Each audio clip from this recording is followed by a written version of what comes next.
What does it cost to stand up? What does it cost to straighten your back and to square your shoulders? What happens when Jim Crow stares you down and you look back at him in the eyes and you don't blink? What happens? What happens when you refuse to bow to poverty, to humiliation, to violence? What happens when you don't just say no, but you mean it? When you back it up? When your no has a response? That's what we're going to talk about today. This is the final story in our Black Resistance series. And across every story that we've told, there's been a pattern not just of injustice, but of Black resolve. And if you haven't watched the others, I hope you will. We began with Lula Sherman, a 14-year-old Black girl harmed in the worst possible way. And we told you how her community responded when the law refused to.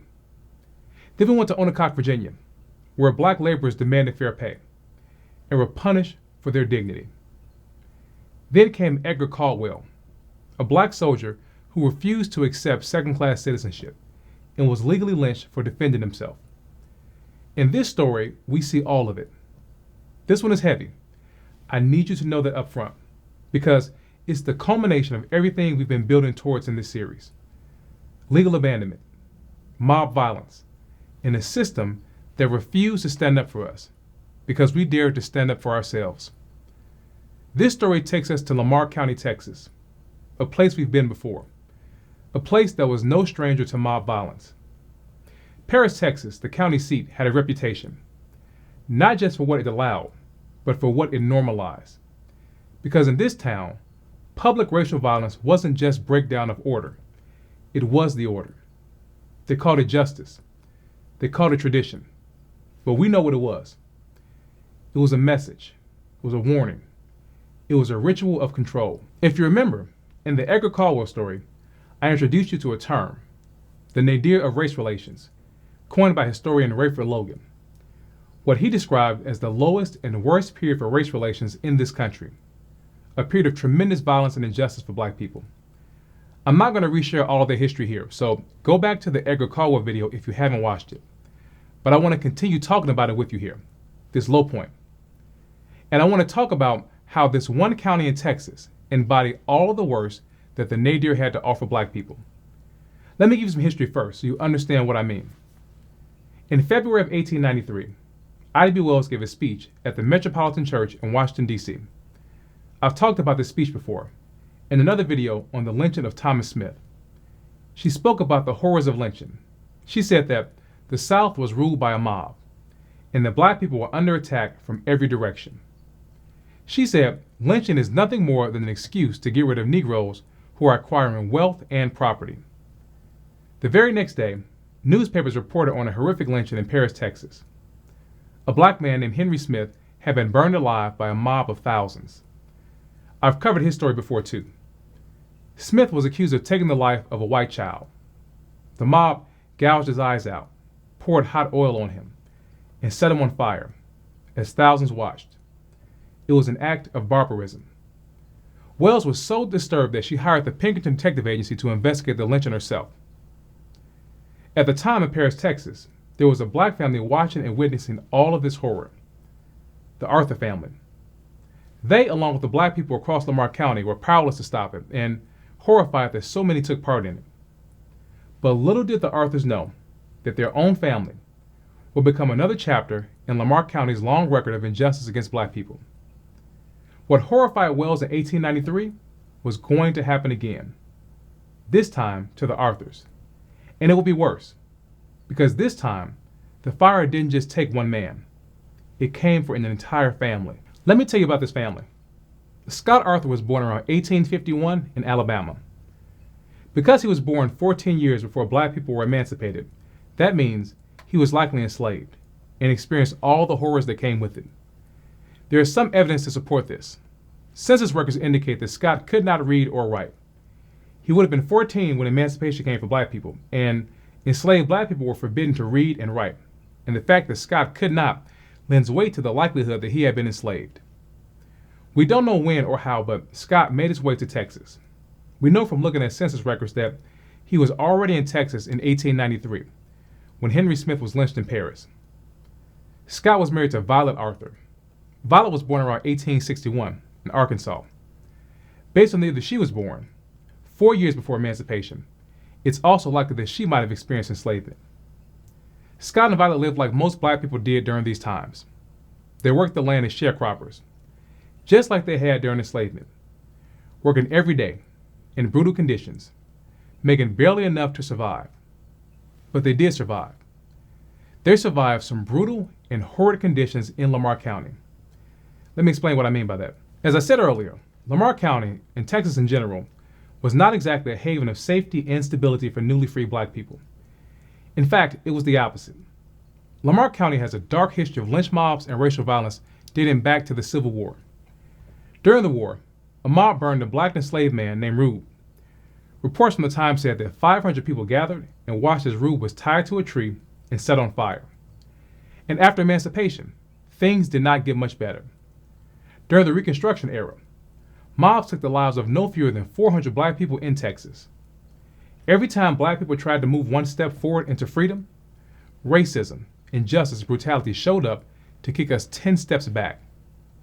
The Klan established a chapter in Lamar County in 1868 to frustrate the efforts of the Freedmen's Bureau by taking the lives of white people who were sympathetic to black progress and taking the lives of an untold number of black people. When black people began to establish themselves and make economic gains during the cotton boom, once again, Jim Crow stepped in to knock us back down. In 1890, a mob of 10 white men came to the home of an elderly black man named Andy Young and took his life. They hanged another black man named Jack Bailey later that same year. And in 1892, a black man named Jared Burns lost his life after a white man got upset over an unpaid debt and the return of a horse. And I've already told you about the 1893 lynching of Henry Smith and how gruesome and barbaric that was. This was the world that the Arthur family lived in. A world filled with hatred and violence. Hatred for them and for everyone who looked like them. Hate for hate's sake.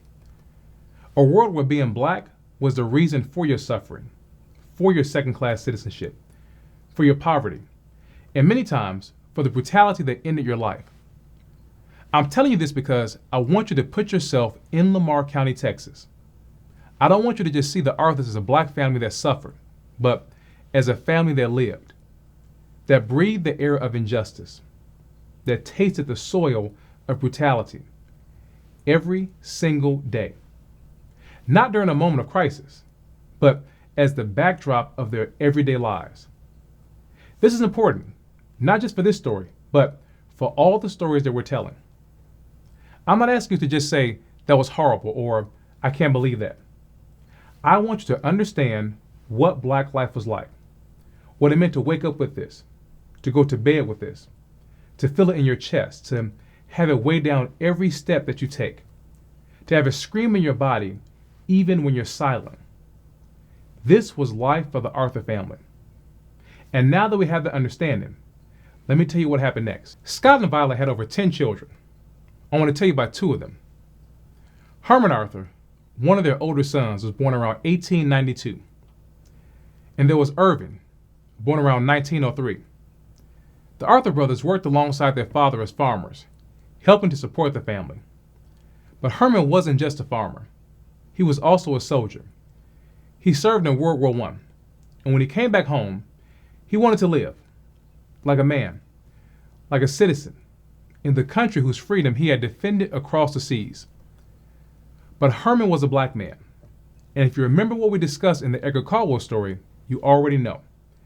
This idea of equality for returning black soldiers was not something this country was ready to tolerate. If you haven't seen that video, I hope you go back and watch it. Some really good stuff there. We talked about what was happening in that moment right after the war, when black men had seen the world, had worn the uniform, and were no longer willing to accept second-class citizenship under Jim Crow. Herman had seen 2 sides of Paris, 2 cities, same name, but worlds apart. It was a tale of 2 Parises. He'd seen the one in France, where he was treated with dignity, where his bravery was celebrated, his valor honored. But back in Paris, Texas, he saw the other, a different view entirely. He was back in this Paris, the one that did not care about his service, did not honor it, so no valor, so no value in him at all. Just another one of Jim Crow's victims. In France, his uniform meant protection. He was protected, and he was the protector all at once. In Texas, it made him a target. They shared a name, but not the same spirit. Charles Dickens said it best in his famous novel, A Tale of Two Cities. It was the best of times and the worst of times. But in Jim Crow's world, for black people, it was only the worst. For Herman and Irving Arthur, there was no best. Only danger, only humiliation, only the lie of freedom wrapped in the violence of racial control. And that's exactly where this story is headed, to the worst of times for black people. The time for the Arthur family. Another worse. In the long novel of worse for black people. In the year 1920, the Arthurs were living on the farm of a white man named John Henry Hodges. They were sharecroppers. Hodges was originally from Tennessee, and he came from a slave-owning family. The 1850 census shows his father, Douglas Hodges, owned one enslaved black person. Now that fact is key. The Hodges family being slaveholders is not just background. It's central to this story. Their belief that black labor was meant for white profit is the root of what we're about to talk about. It's the reason for the brutality, the source of the pain, and the beginning of the destruction. Remember, I said that the family were sharecroppers. Well, that's really just another form of slavery. And for those of you who aren't familiar with this system, let me explain it to you. After emancipation, white landowners still needed cheap black labor. And one of the many ways they kept black people tied to the land, working practically for nothing, was through a system called sharecropping. Black farm workers would sign contracts each year with white landowners, and in exchange, they were given a little seed and a small amount of cash, and a shack to live in while they worked the land. At the end of the year, the black farmer almost always owed the landowner money. This was the trick. They could never get out of debt. They were always in a cycle of it. And then they'd be forced to sign a new contract for the next year, just to pay off what they owed from the last. This was how the South kept black people bound in new forms of bondage long after slavery was over. The system moved from slavery to sharecropping. And when black people resisted, when they fought against the system, when they did anything that threatened the white planters' profit, violence was used to force them back into place. The Arthur family was caught up in the middle of this system. Slavery and sharecropping. Scott Arthur started in one, and his children were now stuck in the other. And it was resistance to that system that changed the Arthur family forever. In July of 1920, Herman was around 28 years old, and Irving was about 17. Scott and Violet were up in age. Scott was 69 years old, and Violet was 59. Most of their children had already left home. Only 6 remained. Herman, Irving, and 4 of their daughters. 10-year-old Cora, 12-year-old Millie, 15-year-old Mary, and 16-year-old Eula. Hodges wanted to extract every penny he could from the 700 acres of land that he owned. And that meant working his black sharecroppers like slaves, something he had no problem doing. The more they worked, the more he made. Hodges demanded that the family work on Saturdays, but that didn't sit well with Herman and Irving. Saturday wasn't just the weekend. It was a day for rest, to be with family, to tend to the house, to get ready for church on Sunday. But Hodges didn't care. Herman and Irving refused, and that's when things escalated. When the Arthurs refused to work on Saturdays, the Hodges family turned to fear. Remember, their goal was to keep the Arthurs working, and if demanding didn't work, they'd move to scare tactics. John Hodges and his son, William, came to the Arthur home one evening. The Arthurs were preparing to eat dinner. Violet and their daughters had the meal prepped, cooking on the stove. John and William stormed into the house. They didn't care that the family was about to share a meal. William pulled a weapon on them, while John made his demands clear once more. They would work on Saturdays, he said. And then he showed just how little he thought of them. He went over to the stove and began throwing their food into the yard. But that wasn't enough. He threw the stove out of the home, then the furniture and their belongings. But still, it wasn't enough. Not enough humiliation. Not enough degradation. As his son kept the weapon pointed at the family, John made them strip, told them to take off their clothes. One by one, Scott, Violet, Irvin, Herman, Eula, Millie, Cora, and Mary all took their clothes off until they were standing practically naked in their own home. John and William Hodges then took their clothes with them, along with all of the Arthur's food, said it was payment for the debt that they owed him, because in this system, black labor always owed, and white power always collected. This wasn't just control, it was spectacle. It was about power, about forcing them to stand bare, not just in body, but in dignity. So we need to stop right here, because this part was heavy. When I read this, my mind went there. I mean, here was this proud black family in their home. It wasn't a mansion, but it was still theirs. Just trying to get ready to eat a meal, enjoy the evening. And without notice, a storm of racism and chaos enters through the front door, terrorizes them, humiliates them. Here was Scott, a black man who had endured slavery, who survived the birth and the rise of the Klan, standing in his own home, watching his food thrown on the ground, watching his wife and children be humiliated, standing naked alongside his little girls, and there was nothing he could do to stop it. I mean, nothing. That is racism. That is hatred. That is evil. This is what happens when black people live in a powerless situation. I mean, can you really imagine this? Because I'm going to be honest, I got angry reading it. I mean, seriously. I was reading that part late one night as I was preparing for this story, and I just stopped. I couldn't continue. I called it a night right then. It bothered me just that much. Because I put myself there and thought about what it would feel like to see my own family in this situation and not be able to do a thing. This is what it meant to be black. You were nothing to them. You couldn't be humiliated because you weren't even seen as human. This right here set the scene for the horror show that was about to come. After this humiliating event, the Arthurs made the decision. No more. They were done. They were leaving the fields for John Hodges and moving on. This they did not have to take. The family immediately began making plans to move. And not just to move, but to leave Lamar County altogether. But their plans were about to be stopped. We don't know how, but the Hodges got word of the Arthur's plans. Now remember, the Hodges family were a former slave owner family, and the Arthurs were formerly enslaved. During slavery, when enslaved black people wanted to flee their chains and their cruelty, when they were tired of being forced to labor in the fields of a slave owner, what did they do? They escaped. They ran away. Sometimes in the cover of darkness, because their very escape was a crime. But now, in 1920, black people were no longer chattel. They were citizens. Now, fleeing from brutality wasn't a felony. Now, they didn't have to run in darkness. They could just walk away in the light. At least, that's what was supposed to happen for the Arthurs.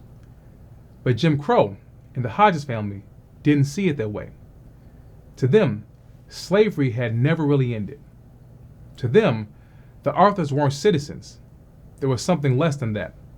And that less than designation meant that they were still subject to the same treatment as a runaway slave would have received. They couldn't leave those fields. The profits had to keep coming for the Hodges. And the Arthurs' labor was the only way to make sure that that happened. On July 2nd, 1920, the Arthurs got up that morning with one thing on their minds: getting out of Lamar County. They had borrowed a truck, and they began packing their things, taking everything they had. But as they packed, John and Will Hodges showed up once again. The father and son returned to the same position they had taken just days earlier. Will pointed a weapon at the family, and John began to berate and terrorize them. He told the family that they weren't going anywhere, that they owed him money, and they would be staying to work for him. Then, John stormed over to the truck and began throwing all the Arthur's furniture out into the yard. But this time, Herman and Irving weren't going to just let this happen. They made the decision, for themselves and for their family. They chose to resist, to say no, to stand up. Now remember, Herman had served in war. He had defended freedom and tasted equality. He was going to defend his family. the two brothers confronted John and Will Hodges. We don't know the exact sequence of events or who said what, but here's what we do know. Things escalated very quickly. What started as an argument turned into violence. John and Will opened fire on the family, and Herman and Irving got their weapons and fired back in self-defense. At the end of it, John and Will Hodges were dead. This is such a crucial moment right here, so pivotal, and we have to talk about it. We need to reflect for just a moment. There are times in life when something happens and you just know things will never be the same. You don't know exactly how it will turn out, don't know what it will become, but you know life the way it was is over. This is one of those moments. Reading this part, I felt a wave of emotion rise in me, and let me tell you why. Because this part right here is why we tell these stories.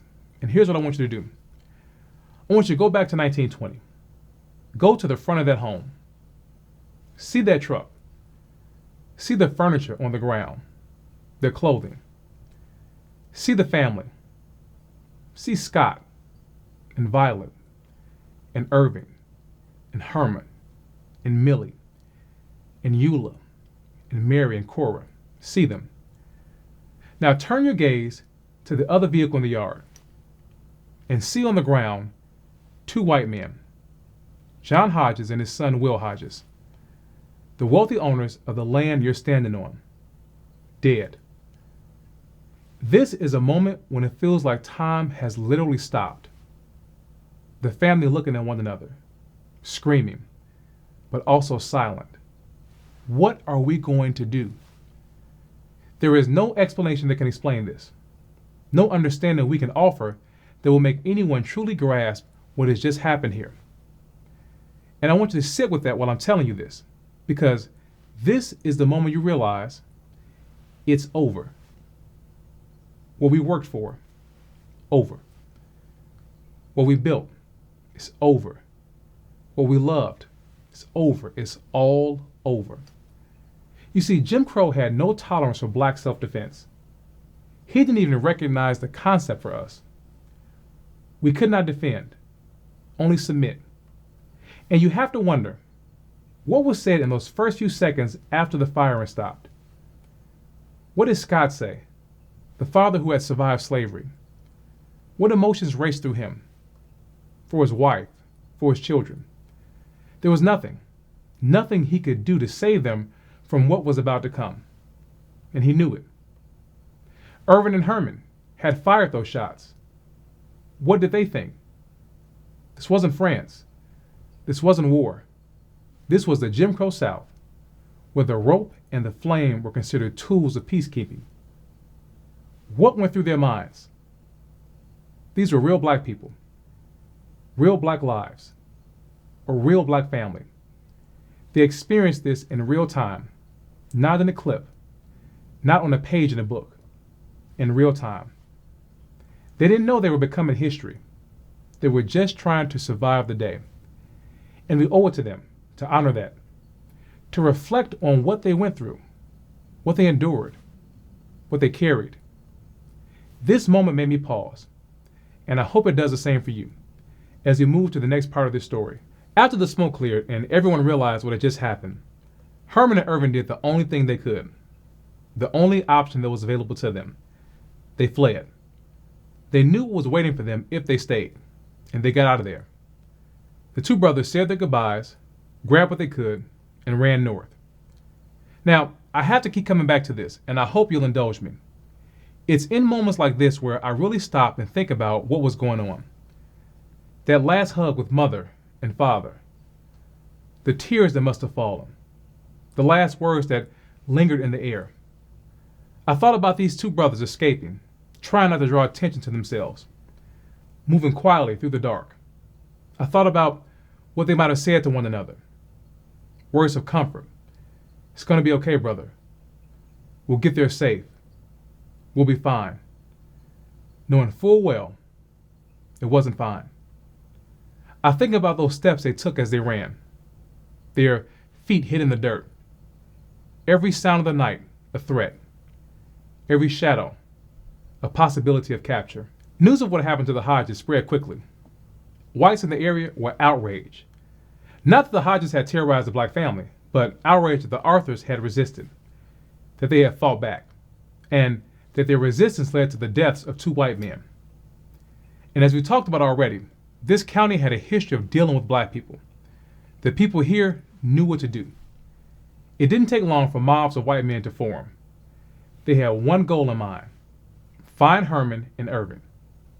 They began scouring the surrounding areas, searching the woods and the roads and the railways, looking for any clue that will lead to their capture. And as they looked, Herman and Irving kept running, kept breathing, kept hoping that they'd make it out of this alive. Herman and Irving stayed on the run for 4 days. They made it all the way to Valiant, Oklahoma, about 50 miles from Paris. That's where they were captured, by a mob that had been hunting them. The brothers were brought back to Paris and placed in jail, where they were supposed to await trial. But there would be no trial. Remember in the Edgar Caldwell story, we talked about this intense racial violence erupting all across the country, especially against black veterans returning home from World War I, who dared to stand up to Jim Crow.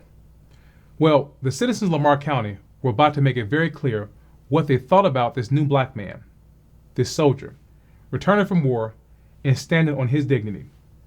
They were going to send a message that Jim Crow still ruled the South, that there was no armistice signed below the Mason-Dixon line, that the war against black equality and justice was still alive and well.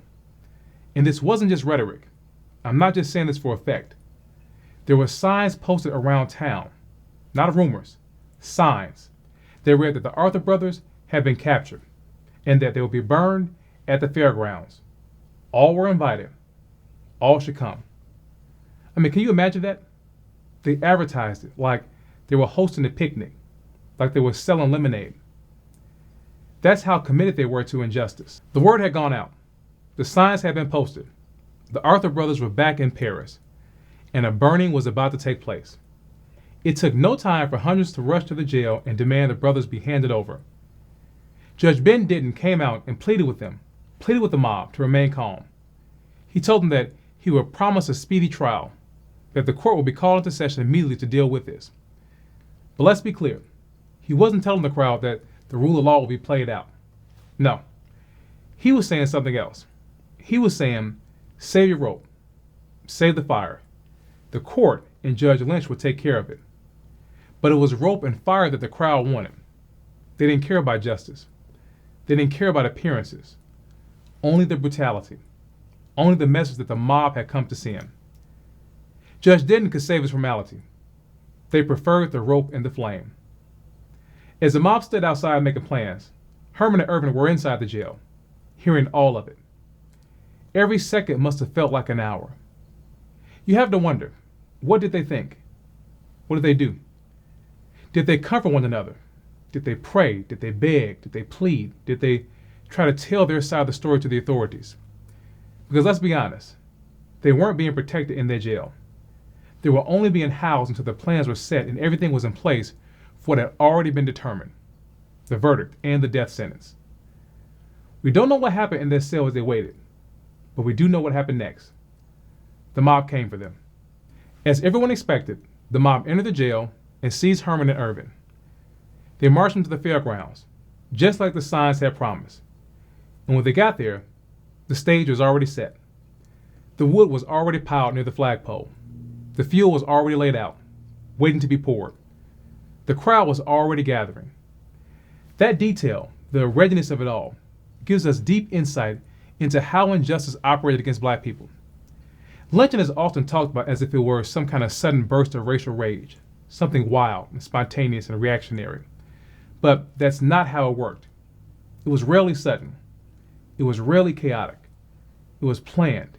It was organized. It was rehearsed, like a performance that everyone already knew their part in.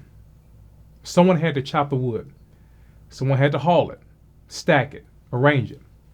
Someone had to bring the fuel, enough to make sure that it burned hot, long, and bright. Someone had to scout the location, the fairgrounds, to make sure it could hold the crowd and give them room to watch. And someone had to write those signs carefully and legibly, in large, bold letters, and make sure that they had a hammer and a nail to post them in places where everyone could see. This wasn't the work of a few angry men. It was the work of a community, each person playing a part in the theater of brutality, each step carefully choreographed to inflict maximum terror. And they always got it right. They always knew how to carry it out. They always knew how to organize brutality, how to coordinate the perfect storm of injustice against black people. A crowd of 3,000 people rushed to the fairgrounds, all wanting to see what was about to happen. Some of them even ran ahead of the mob, transporting Herman and Irving because they wanted to get the perfect spot to watch, just like they had 30 years earlier with Henry Smith. And just like Henry Smith, Herman and Irving were tied to a post. It was time. Before the fire, someone asked if they were sorry for what they had done to the Hodges. Herman gave one final act of resistance. He said, "No, I am not sorry. I would do the same thing again. I would take the life of any man who imposed on my mother and sisters." And with that, the wood was stacked around them. The fuel poured. The flame lit. Herman and Irving Arthur were then burned alive. I've told a lot of stories like this for you, and it never gets easy. I remember reading this part and literally just stopping, turning away from my computer, leaning back in my chair, and just sitting in silence. I think I stayed quiet for about 5 minutes. I just needed a moment. And I know you're aware of this, but I'm going to say it for your hearing. This happened. This really happened. Thousands of people standing shoulder to shoulder, cheering and laughing and celebrating as two black men were burned alive. This isn't something out of the medieval times. This happened in the 20th century. Let me make it even more plain for you. There are people alive today who had relatives that attended this lynching. They may have even heard stories about it, passed down, about the time when. These two black men, these two brothers, were treated as less than human. You wouldn't burn an animal alive, but thousands showed up for this spectacle. And after it was over, they went and had dinner. They washed clothes. They had a piece of cake. Herman and Irving meant nothing to them. Black people meant nothing to them. Herman and Irving saw the flame being lit. They knew what was coming. They knew the horror that was coming. They knew the pain that was coming. They knew it wouldn't be quick. And they knew it would hurt. That was their last moment on earth, surrounded by evil. We were able to find Herman and Irving's death certificates, and I want to show them to you now. I want you to see and read how black injustice was recorded. See how they had no problem breaking the law to take our lives, and at the same time, they followed the law to record how they did it. Take a look at the language. What's written, what's not written.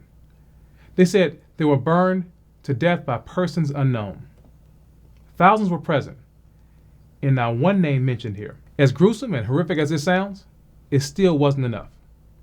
Not for the mob, not for Jim Crow. Herman and Irving had suffered, but that wasn't the end. The rest of the black community needed to be taught the lesson too. The mob took Herman and Irving's charred bodies and threw them into the back of a truck. Then, they drove to the black section of town. A procession of vehicles followed, paraded their remains through the streets, slowly and deliberately, sending a message. In the lead truck, the mob shouted, quote, "Here are the barbecue blacks. All blacks come and see them, and take warning." And they didn't say blacks either. They used another word, a word I can't say and won't say. But you know what the word was. Can you imagine being a black person in your home, hearing that, seeing that, looking out the window and watching a parade of death pass by? Meant just for you. As I keep saying, this was life. This was the air that black people were forced to breathe. This was the fear they had to swallow. This was the message burned into their memory. These were the conditions black people were forced to survive. But we did survive. In the days right after the lynching, a new fear began to spread. Not fear among black people. This was fear among white residents. Rumors started to circulate that black Parisians were planning to fight back, that retaliation was coming, and the white community responded the way they always did, with more force. White men and boys raided the local hardware store, and they armed themselves with knives and weapons and ammunition.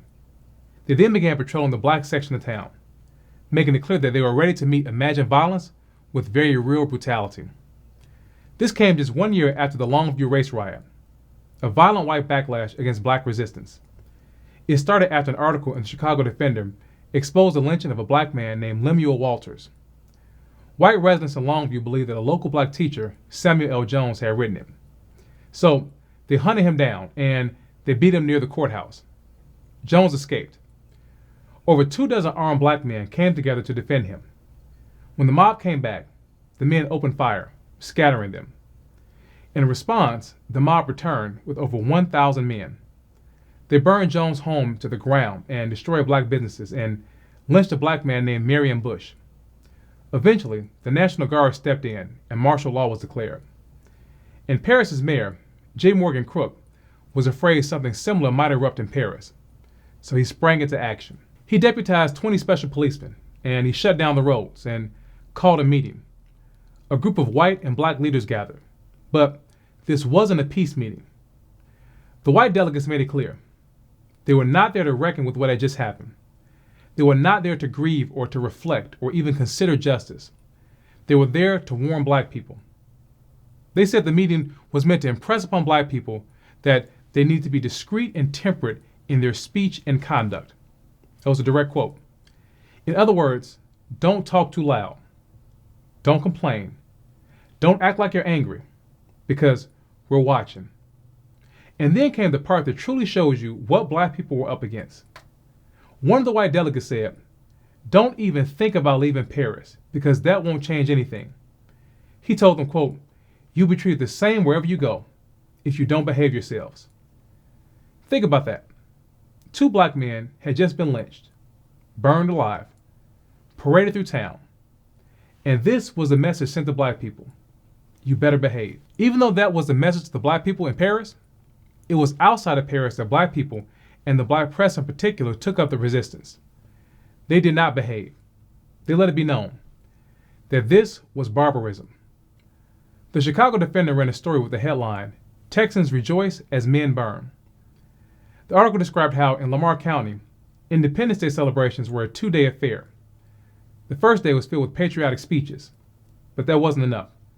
They had one more day at the fairgrounds where they burned the Arthur brothers.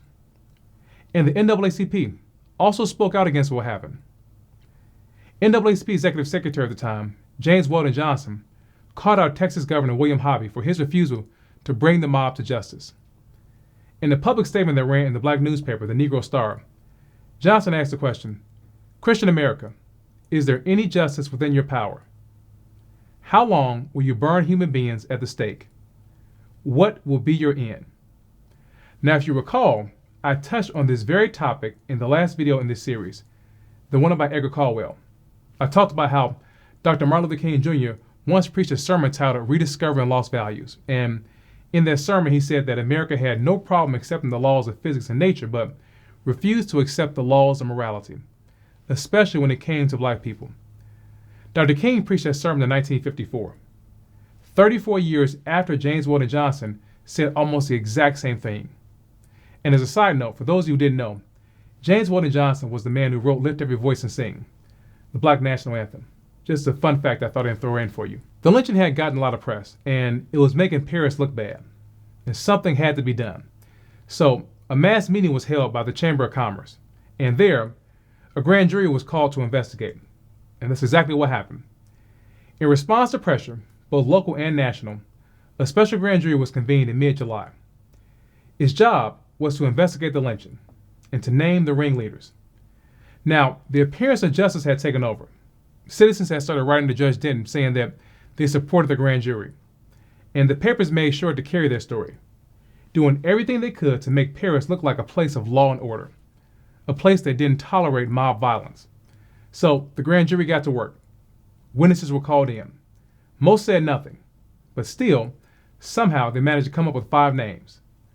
5 names out of 3,000 people who watched 2 black men burned alive. The ringleaders were all white farmers. They were Wilbur C. Claw, Ernest Coggins, Tom Dobbs, Charlie Lucky, and T.D. Holderness. As for the legal proceedings, nothing came of them. After the 5 men were arrested, the case was moved to Grayson County. Judge Denton said that he couldn't keep the case there because they wouldn't get a fair trial in Lamar County. We don't exactly know what happened after that. The court records were destroyed in a fire. But here's what we do know. None of them were convicted. We know that because census records show that all 5 men were still living in Lamar County afterward, living their lives, untouched, unpunished. Now this story is not over just yet, because there's one part we haven't discussed, one group we haven't come back to, the remaining Arthurs. They suffered too, tremendously. Remember, I told you that the mob has seized Herman and Irving from the jail and marched them to the fairgrounds. Well, one of the places they passed on their march was right past the Arthur family's home. The family was outside, watching, as Herman and Irving were led to their deaths in chains. Their sisters saw them, and it was too much. They screamed at the mob as they passed. They were powerless to stop it, but that didn't stop them from raising their voices, from crying out in anger and agony. Screaming was all they could do. And even that was too much for the mob. It didn't sit well with them. So they came back for the girls. Came back for 10-year-old Cora, 12-year-old Millie, and 16-year-old Eula. They were arrested and thrown in jail. And once there, they were beaten. But it didn't end there. If only it had. The men weren't finished. They were taken to the basement. And there, they were violated over and over again by the police, and as many as 20 men. After the men had their turns, they threw the girls out and sent them on their way. Just when you think it can't get any worse, it does. Because I literally got sick to my stomach reading this part. The kind of evil you have to be consumed with to do this. To do this to Cora and Millie and Eula. They had just watched their brothers, Herman and Irving, march towards the flames. And now, here they were, in a basement, facing the unthinkable. And why? Because they screamed. Because they raised their voices in protest. Because they dared to show resistance to injustice. And what's tragic is that their pain and their horror has been overshadowed by what happened to their brothers. We're not comparing. We're not saying one was worse than the other. What we're saying is that this is what these 3 endured. And it was also horrific. 20 men for hours. And as horrific as it sounds, remember, they experienced this in real time. We're horrified just learning about it. But these sisters, these little girls, these children, Cora, Millie, and Eula, they breathed through every second of every minute of every hour of this. They cried until their bodies couldn't produce another tear. They screamed until their voices gave out. This is the kind of horror where time stops, where you have to come out of yourself just to survive it. They were treated as if they weren't even present, as if their bodies didn't belong to them, as if they weren't human at all. This is awful, but this is what they did to us, to our sons and to our brothers. They burned them alive. And to our daughters and our sisters, they violated them. But it's still not over. Not yet. After watching his sons dragged away, after watching his daughters be arrested, not knowing if he'd ever see them again, Scott Arthur had a decision to make. Do I wait? Do I stay here and hope they don't come for the rest of us? He couldn't risk it. Not at 69 years old. Not with Violet. Not with the rest of the family still in danger. So Scott made the only choice he could. He fled. But they had nowhere to go. So they escaped into the swamps and lived in the woods, out in the open, for weeks. No real shelter. No real food. They survived by stealing what they could from nearby farms and watermelon patches. Eventually, after all they endured in that jail, Cora, Eula, and Millie found their way back. They walked until they stumbled across their family hiding. And somehow, Scott convinced a neighbor, a white farmer, to let them sleep in his barn. Imagine that. a black man who survived slavery, now sleeping in a barn with his family, like livestock. He was once treated like cattle, and now, decades after emancipation, he was sleeping with the cattle. He watched his family suffer worse than anything he had seen during slavery. Back then, burning an enslaved person meant a loss of property. But now, in 1920, burning Herman and Irving meant nothing. It was entertainment. It was sport. Scott couldn't protect himself when he was enslaved. And now, even in freedom, he couldn't protect the people he loved most. Everything had been taken from him. Everything. He was not free. He was just as shackled in bondage in 1920 as he was before emancipation. Somehow, the Arthur family made contact with the Texas chapter of the NAACP. And in early September of 1920, arrangements were made to get them out of Texas and to Chicago. But the family was destitute. They had nothing. No money, no food, no home. Just pain and survival. Word began to spread that the Arthurs were headed to Chicago. One man in particular, Dr. W. Lucas, heard the news. Dr. Lucas was the secretary of the Cooperative Society of America. He found out the family was on their way, and he started trying to locate them. He went to the train station, and when he arrived, he found them. Scott and Violet, along with 5 of their children, sitting in the waiting room, tired, alone, and uncertain. They didn't know what to do. They didn't know where to go. Dr. Lucas approached Scott and asked him gently, "How are you doing, sir?" Scott looked at him and simply said, "I don't know." At first, Scott was hesitant. He didn't know if he could trust this man. After all that had happened, who could he trust? But Dr. Lucas explained that he had learned of their arrival through connections in Texas, and he was here to help. And with no other options, Scott said, "I'll go with you." He was trusting this stranger to help his family, to protect them, because there was no one else, nowhere else to go. The family had one question, one simple question: are we safe? Dr. Lucas assured them that there would be no burnings in Chicago, no mobs, no rope, no fire. And in that moment, the Arthur family exhaled. For the first time in months, they breathed again. Dr. Lucas got them something to eat, their first safe, warm meal in weeks. And after that, the family was placed in the care of the Urban League. They helped them get housing. A woman named Mrs. John Robinson, along with the St. Mark Church, secured them a place to stay, with Mrs. Florence Titus at 3755 South Cottage Grove Avenue on Chicago's South Side. And here's where the story becomes personal for me, because I know that area. I've walked those streets. I've passed by there countless times. That's where I'm from. That's where my family lived after leaving the South. And I couldn't help but wonder, did we cross paths?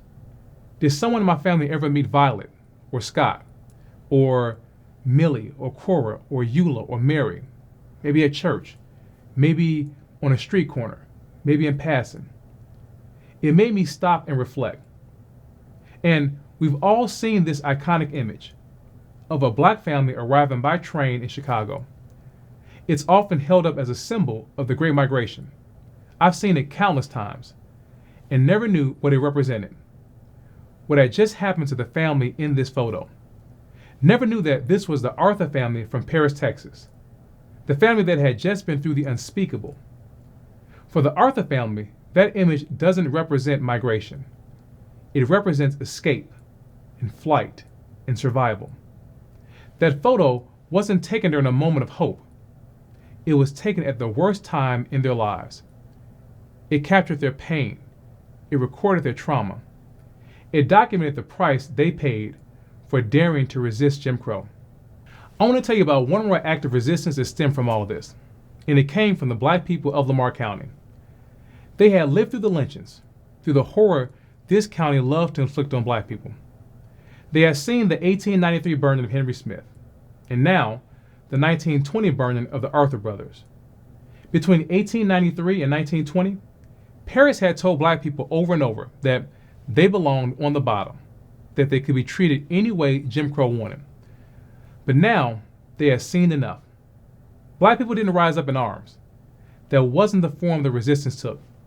The resistance was quieter. It was more passive. Black residents began to quietly move away from Paris, away from Lamar County, following the Arthurs and joining what would become the Great Migration. Between 1920 and 1930, the black population of Lamar County dropped from nearly 13,000 to just over 9,000. And as you can imagine, this didn't sit well with the white power structure. They needed black labor for white profit. That was how the system worked. And this black flight threatened the already ailing economy in Paris because black people made up the bulk of the agricultural workforce. Banks started unlawfully holding black people's savings if they had dared to move or even planned to move. And white posses armed and intimidated any black person they could trying to leave. But still, black people resisted, and they left. They headed north, only to find more injustice waiting for them there. This story was devastating. I mean, it was crushing and brutal and horrific, and every synonym that goes along with it. But it was life. Not just for the Arthurs, but for black people during the nadir. It was Mondays and Tuesdays. It was Saturdays and Sundays. It was holidays and birthdays and funerals. It was your past, your present, and your future. It happened to you.